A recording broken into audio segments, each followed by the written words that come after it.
Good morning, students. I am Usha Gaba, your science teacher. Now we will read chapter number 6, Food and Health. In this chapter, we will read second part of this chapter, Types of Diseases. Types of Diseases. Diseases कितने प्रकार की होते हैं? Disease is a condition that does not allow the body to work properly. Disease वो condition होती है, बीमारी वो कंडीशन होती है जब हमारी बॉडी प्रॉपरली वर्क नहीं कर पाती. When we suffer from a disease, जब हम बीमार होते हैं, food does not taste good, we do not feel energetic to work and we feel sick and lazy. आप लोगों ने देखा होगा जब आपकी तबीयत खराब होती है तो ना तो आपको खाना टेस्टी लगता है, ना ही आपकी बॉडी में एनर्जी होती है किसी काम को करने के लिए, ना ही आपको कुछ अच्छा लगता है. आपको सिर्फ सिक और लेजी, आलस और बीमारी, थका थका शरीर फील होता है. On the basis of their spread, diseases can be of two type. इस तरह से किस तरह से बीमारियां फैलती हैं उस बेसिस पे डिसीजेस जो होती हैं दो प्रकार की होती हैं. फर्स्ट होती है कम्युनिकेबल डिसीजेस और सेकंड होती है नॉन कम्युनिकेबल डिसीजेस. तो सबसे पहले हम पढ़ेंगे communicable diseases. Communicable diseases are disease that can spread from one person to another. Communicable diseases वो होती हैं जो एक व्यक्ति से दूसरे व्यक्ति में जाती हैं. These diseases are caused by germs present in the air, food, water, etc. और ये बीमारियां जो हैं कहाँ प्रेजेंट होती हैं? जो जर्म्स होते हैं, हवा में जर्म्स होते हैं या हमारे फूड में जर्म्स होते हैं, वाटर में जर्म्स होते हैं, उनमें प्रेजेंट होती है, उनके कारण फैलती हैं.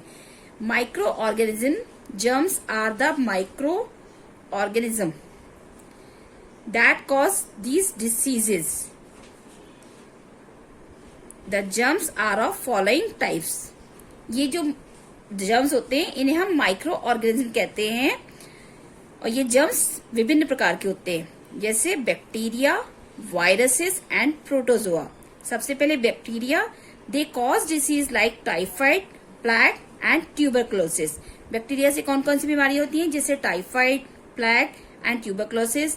वायरस से measles, chicken pox and AIDS जैसी बीमारियां होती हैं और जो प्रोटोजोआ होते हैं उनके कारण मलेरिया और डिसेंट्री जैसी बीमारियां हो जाती हैं. The diseases causing microorganism are transferred from one person to another through various ways. जो ये डिसीजेज होती हैं माइक्रो ऑर्गेनिज्म के कारण होती हैं वो एक व्यक्ति से दूसरे व्यक्ति में विभिन्न तरीकों से पहुंच जाती हैं. These diseases are known as infectious diseases और इन बीमारियों को इन्फेक्शियस डिसीजेज भी कहा जाता है. Spread of communicable diseases. Communicable diseases कैसे फैलती हैं? कम्युनिकेबल और infectious diseases spread in different ways, अलग अलग तरीकों से फैलती हैं. डायरेक्ट और indirect contact. Direct contact with an infected person और animal can give you a disease. किसी व्यक्ति से, किसी इन्फेक्टेड पर्सन से जब हम डायरेक्टली मिलते हैं तब भी हम उसकी बीमारी के संपर्क में आते हैं. When you have a cold you can pass it on to another person through sneezing. जब आपको कोल्ड है और आप किसी दूसरे व्यक्ति के संपर्क में जाते हो, स्नीजिंग होती है, कफिंग होती है, तो सामने वाले व्यक्ति को भी वो प्रॉब्लम हो जाती है. ओपन सोर्स बॉयल्स और सलाइवा और N infected person also contain germs that spread infections. Open source जो होते हैं, बॉयल्स और saliva of N infected person, जो इन्फेक्टेड पर्सन की सलाइवा होती है उसके कारण भी, उसमें भी जर्म्स प्रेजेंट होते हैं और जिसके कारण इन्फेक्शन फैलता है. Air, when a sick person cough, sneeze और स्पिट. जब कोई बीमार व्यक्ति खांसता है, छींकता है या थूकता है तो जर्म्स हवा में रिलीज हो जाते हैं. Common cold, tuberculosis, chickenpox, mumps and measles are some diseases that spread through air. Common cold है, ट्यूबरकुलोसिस है, चिकन पॉक्स है या मम्स, मीजल्स, ये ऐसी बीमारियां हैं जो स्प्रेड होती हैं हवा के द्वारा, इंसेक्ट बाइट से. Just as flower use the insect to carry their pollen to other flowers, germs use insects like mosquitoes and flies to enter our body. जिस तरह से फूल just as flowers use the insect to carry their pollen. निकलिए तुम्हें। Second source, insect. Just as flower use the insects, जिस तरह से flowers insect का यूज करते हैं पॉलन्स को एक फूल से दूसरे फूल तक ले जाने के लिए, उसी तरह से जर्म्स भी insects like mosquito and flies to enter our body, उसी तरह से मॉस्किटो और फ्लाइज के जर्म्स में हमारी बॉडी में एंटर करते हैं। These insects are called factors, और इन इंसेक्ट्स को फैक्टर कहा जाता है। व्हेन दे बाइट अस, जब वे हमें काटते हैं, जर्म्स एंटर अवर बॉडी, तो जर्म्स हमारी बॉडी के अंदर एंटर कर जाते हैं, जिसके कारण मलेरिया एंड स्लीपिंग सिकनेस जैसी बीमारियां हो जाती हैं। Food and water. Third source है food and water. Food can spread germs if it is not stored और कुक प्रॉपरली। अगर खाने को अच्छी तरह से स्टोर ना किया जाए या अच्छी तरह से ना बनाया जाए, उसके द्वारा भी जर्म्स फैलते हैं। Vegetables and fruits need to be wash before eating. खाने से पहले हमेशा फलों और सब्जियों को अच्छी तरह से धोना चाहिए। Water is a carrier of many diseases. जो पानी है वो मेनी डिसीजेस का कैरियर होता है। Food poisoning, diarrhoea and jaundice, ये बीमारियां ऐसी हैं जो हमें कंटेमिनेटेड फूड और वाटर के कारण हो जाती हैं। Prevention of communicable diseases. Communicable diseases से कैसे बचा जा सकता है? A few simple ways to prevent disease from spreading are. बीमारियों को फैलने से हम कैसे रोक सकते हैं? Personal hygiene. हाइजीन क्या होता है? स्वच्छता। It is important to keep our body free from diseases. जरूरी है कि हमें अपने शरीर को बीमारियों से दूर रखा जाए। We should not share our toothbrush. हमें अपना toothbrush, hanky, comb, soap, towel और दूसरी पर्सनल चीजों को शेयर नहीं करना चाहिए। We should wash our hands before and eating milk. खाना खाने से पहले भी और खाना खाने के बाद भी हमें हाथ अच्छे से धोने चाहिए। We should have a bath every day. रोजाना नहाना चाहिए एंड वियर क्लीन क्लॉथ्स। अब ये है general hygiene. Disease spread easily in unclean places. गंदे स्थानों पर बीमारी बहुत आसानी से फैलती है। All public areas should be regularly clean. जितने भी पब्लिक एरियाज हैं उन्हें रेगुलरली क्लीन किया जाना चाहिए। This prevent germs from setting down on the surface of breeding. इस तरह से क्या होगा कि हम जर्म्स को रोक सकते हैं कि वो ना फैलें। Floors, toilets, platform, kitchen and sinks are some of the places. ये कुछ ऐसी जगह है that should be clean regularly, जिन्हें रेगुलरली साफ किया जाना चाहिए। Utensils used for cutting, cooking and storing food should be kept clean. खाना बनाते हैं काटने के लिए, जो कुकिंग के लिए और स्टोर करने के लिए बर्तन होते हैं, उन्हें बहुत अच्छी तरह से हमें साफ रखना चाहिए। Mosquitoes and flies spread disease. मक्खी और मच्छर जो है बीमारी फैलाते हैं, तो we should prevent their breeding in और near our Holmes.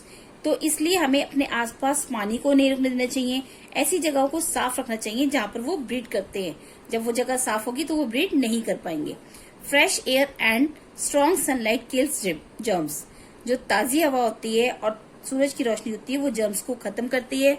Our house should be airy and should allow enough sunlight to enter. तो हमारे घर कैसे होने चाहिए? हवादार और ऐसे जहां पर इनफ पर्याप्त मात्रा में सनलाइट एंटर हो सके। Things used by the patient should be kept separately. अगर घर में कोई पेशेंट है, कोई मरीज है, तो उसकी चीजों को अलग रखना चाहिए। Their room should be made germ free by spraying a disinfectant और द फ्लोर एंड वॉल्स।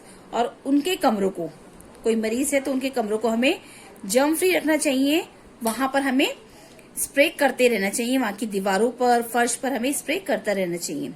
अब है नॉन कम्युनिकेबल डिसीजेस। अभी तो हमने पढ़ा था वो डिसीजेस जो एक पर्सन से दूसरे पर्सन में फैलती हैं। अब ये है non communicable diseases. Non communicable diseases do not spread from one person to another. जो नॉन कम्युनिकेबल डिसीजेस होती हैं वो एक व्यक्ति से दूसरे व्यक्ति में नहीं फैलती हैं। They are cause due to the deficiency of a nutrient. ये बीमारियां हमारे भोजन में पोषक तत्वों की कमी के कारण होती हैं और due to the malfunctioning of a body part like liver, kidney etcetera. कमी के कारण या फिर हमारी बॉडी के जो बॉडी पार्ट्स होते हैं जब अच्छी तरह से फंक्शन नहीं करते, जैसे लीवर है, किडनी है, प्रॉपर वर्क नहीं करते, उसके कारण ये बीमारियां होती हैं। We have already read about the diseases cause due to deficiency of some vitamin and minerals. हमने पहले ही पढ़ लिया है जो विटामिन और मिनरल की कमी से बीमारियां होती हैं। Now malnutrition. What is malnutrition? Malnutrition होता है कुपोषण। Lack of protein and carbohydrates over a long period of time causes malnutrition. लंबे समय तक प्रोटीन्स और कार्बोहाइड्रेट्स की कमी के कारण जो बीमारियां होती हैं उसे हम कहते हैं malnutrition. It is common in children, और ये बीमारियां ज्यादातर बच्चों में पाई जाती हैं। In case of malnutrition there are sign of improper और स्टंटेड ग्रोथ। और मैल न्यूट्रिशन के कारण, कुपोषण के कारण जो शरीर में है उसकी ग्रोथ में कमी आती है। Thin legs and hands, swollen stomach, patchy skin and dull reddish hairs are some common symptoms. और इसके कॉमन सिम्टम्स क्या हैं? टांगों का और हाथों का बिल्कुल पतला होना, पेट फूला हुआ होना, उसमें स्वेलिंग होनी, स्किन पे पैचेस होना, रेडिश हेयर, ये सब कॉमन सिम्टम्स हैं जो मेल न्यूट्रिशन के सिम्टम्स होते हैं। This condition can be avoided by eating food rich in protein and carbohydrates like potato, banana, milk, cereals etcetera. इस कंडीशन से बचा जा सकता है अगर हम अपने फूड में प्रोटीन और कार्बोहाइड्रेट्स की मात्रा को प्रॉपर रूप से ले, जैसे पोटैटो है, बनाना है, मिल्क, इन चीजों को अगर हम यूज करते हैं तो हम मेल न्यूट्रिशन की कंडीशन से बच सकते हैं। Now vaccines. वैक्सीन्स क्या होती हैं? Vaccine is a substance that is injected into the blood to protect the body from a disease. किसी बीमारी से बचने के लिए जो हमारी बॉडी में सब्सटेंस को इंजेक्ट किया जाता है उसे हम कहते हैं vaccine. This process is called vaccination, और इस प्रोसेस को वैक्सीनेशन कहा जाता है। Vaccination develops immunity against a disease in our body, और वैक्सीनेशन के द्वारा हम अपनी बॉडी में इम्यूनिटी को डेवलप करते हैं। Our immune system protect us from illness. जो हमारा इम्यून सिस्टम होता है वो हमें बीमार होने से बचाता है। It consist mainly of white blood cells in our blood. These cells attack the disease-causing germs that enter our body to cause cold, cough, fever, stomach, etc. ये जो इम्यून सिस्टम होता है इसमें ज्यादातर व्हाइट ब्लड सेल्स होती हैं हमारी blood में, जो सेल्स हमारी बॉडी के अंदर बीमारियों से लड़ने की क्षमता बढ़ाती हैं। Common vaccine that are given to us at childhood. जो बचपन में हमें कॉमन वैक्सीन दी जाती है कौन कौन सी होती हैं? Polio vaccine, DPT vaccine, MMR vaccine and rubella etcetera. अब आप ये टेबल देखिए, ये टेबल दी गई है, इसमें बताया गया है कि कौन कौन सी वैक्सीन किस एज में बच्चों को दी जाती है और कौन सी बीमारी से बचने के लिए हम इन वैक्सीन का यूज करते हैं। ध्यान से देखिए, इसमें BCG, DPT 1, DPT 2, DPT 3, measles, chicken pox, MMR, DPT, DT and TT, ये सब वैक्सीन के बारे में आपको पूरा समझाया गया है कि ये बच्चे को किस एज में देनी चाहिए और किस बीमारी से बचने के लिए देनी चाहिए। तो इस टेबल को आपने बहुत अच्छे से रीड करना है। Next is pasteurisation. पैस्चराइजेशन क्या होता है? Pasteurization is a method of killing harmful bacteria in milk by boiling it for at least 30 minutes and then cooling it quickly. Pasteurization जो होता है वो मेथड होता है जिसमें दूध में प्रेजेंट बैक्टीरिया को नष्ट किया जाता है। दूध को कम से कम आधे घंटे तक बॉईल करते हैं और फिर इसको क्विकली ठंडा कर लेते हैं। The milk we get in packet is pasteurised. जो दूध हमें पैकेट वाला मिलता है वो पैस्चराइज्ड मिल्क होता है। Exercise. Physical exercise make our body strong and healthy.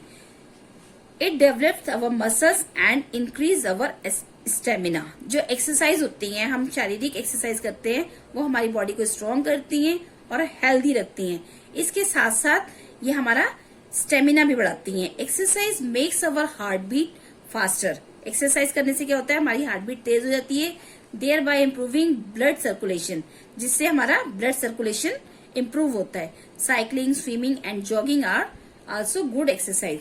इसी तरह साइकिलिंग करना, स्विमिंग करना, जॉगिंग, ये सब बहुत अच्छी एक्सरसाइज है जिसके द्वारा हम अपने शरीर को मेंटेन रख सकते हैं। Rest. After the whole day's work, सारा दिन काम करने के बाद, and play, our body need rest. हमारी बॉडी को रेस्ट की आवश्यकता होती है। A good sleep helps to refresh tired body. अगर हमें अच्छी नींद आ जाती है तो हमारा थका हुआ शरीर जो है रिफ्रेश हो जाता है.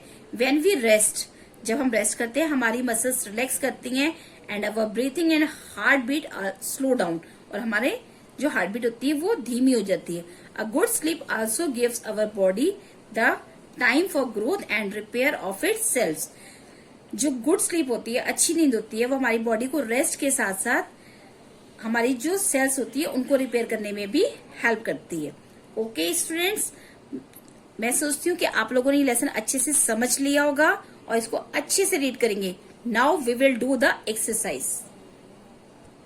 Our first exercise, multiple choice question. Tick the right option. Which statement is wrong. आपने बताना है कि इसमें कौन सा स्टेटमेंट रॉन्ग है. Deficiency of calcium is cause weak bones. Calcium की कमी से हड्डियां कमजोर होती हैं. Yes. Milk, cheese and almonds are source of calcium.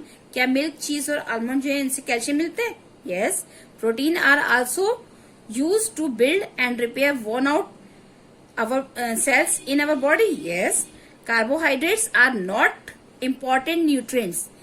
इसमें कहा गया है कि कार्बोहाइड्रेट्स जो है वो इम्पोर्टेंट न्यूट्रिएंट्स नहीं होते हैं. तो ये बात रॉन्ग है ना, और हमें इसमें रॉन्ग स्टेटमेंट पे ही टिक लगाना है. Okay. Second, deficiency of which vitamin causes night blindness. कौन सा विटामिन है जिसकी कमी से नाइट ब्लाइंडनेस का रोग होता है. Vitamin A. Okay. Now fill in the blanks with correct word. First, dash are not source of energy but helps the different body system to function properly. कौन सी चीज है जो सोर्स ऑफ एनर्जी नहीं है लेकिन डिफरेंट बॉडी सिस्टम के function के लिए जरूरी है. Vitamins. Number 2, dash is the simplest form of carbohydrate. Carbohydrate की simplest form sugar. Deficiency of vitamin A causes night blindness. Fats cover the delicate parts and protect our body from injury. जो fats होते हैं वो हमारे delicate body parts को cover करते हैं और उन्हें इंजरी से बचाते हैं. Number 5, dash and dash are causes by bacteria. Bacteria के कारण कौन सी बीमारी होती है. Typhoid and tuberculosis. Number 6, scurvy is a disease caused by deficiency of vitamin C. Number 7, dash and dash diseases are caused by food and water. पानी और food के कारण कौन सी बीमारियां होती हैं. Food poisoning and jaundice. Number 8, deficiency of iron. Iron की कमी से क्या होता है. Anaemia. Number 9, deficiency of dash causes goitre. Goitre रोग किसकी कमी के कारण होता है. आयोडीन की कमी के कारण. Next, true false. Most food items contain only one nutrients. इनके ये कहते हैं कि ज्यादातर फूड आइटम में सिर्फ एक न्यूट्रिएंट्स होता है. फॉल्स, क्योंकि most food items contain more than one nutrient. Number 2, we need food because it contain nutrients that we need to stay healthy. True. Number 3, taking rest is not important for the body. Rest लेना शरीर के लिए जरूरी नहीं है. Wrong. False. Minerals are needed in very small amount. Yes. True. Number 5, sugar and starch are difficult to digest. क्या sugar और starch जो है मुश्किल से डाइजेस्ट होते हैं. False. Mosquitoes and flies do not spread disease. क्या मस्किटोज और फ्लाइज बीमारियां नहीं फैलाते हैं. फॉल्स, क्योंकि मच्छर से और मक्खी से बहुत बीमारियां होती हैं. Now give one word for the following.